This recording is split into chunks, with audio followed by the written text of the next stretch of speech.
you're seen as an outsider, like you're seen as sort of like an alien, like you're not sort of meant to be a Muslim for some reason because you're not from that particular background or, you know, that particular culture.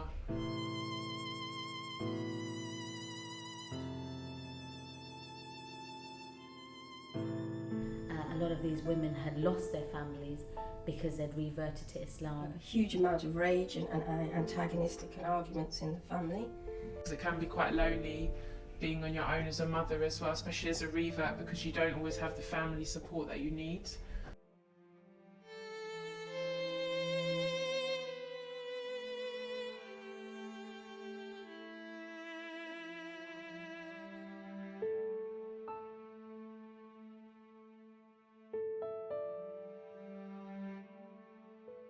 Some of them are rejected from their own families, their own mothers even. Your family holding you in such low regard and being so antagonistic and angry towards you and rejecting me.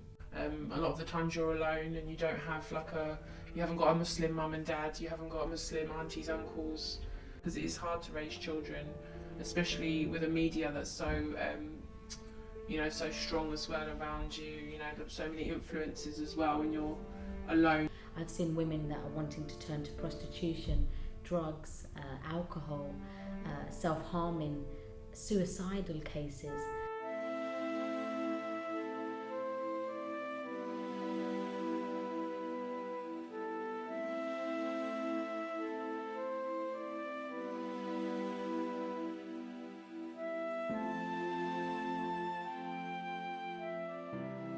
I said to my child that he doesn't have to be a Muslim, he doesn't have to do Salah, he can come and live with them. As a Muslim, she's currently staying in foster care in a practicing Christian home.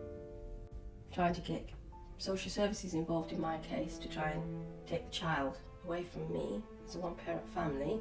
And to get my daughter out of that house into a Muslim home or into a family home, I'm going to need a really, strong legal representation.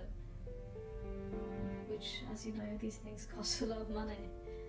Because when you want money, for instance, who do you go to? You normally go to your family. And if your family aren't there, then you're stuck. So what we offer is as close to a natural family as possible. We take in women and children and they live with us as an extension of our own families, so that we don't make them feel like a case study or a number. They literally live in with us. And we run mentoring sessions, counselling, we help them back into employment, we run youth groups. When I saw what she was doing, I was like, okay, so you're the sister who's doing this, because I've always thought, how are we all gonna kind of come together? Who's gonna do something, you know? She organised something. Come on, sisters, everyone's, going through tough times. Let's get together. I can't do it alone. I actually need your help.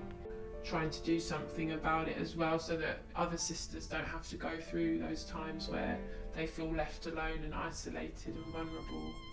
A lot of the women are falling off the rails and being left, so that nobody else in the society is actually picking them up.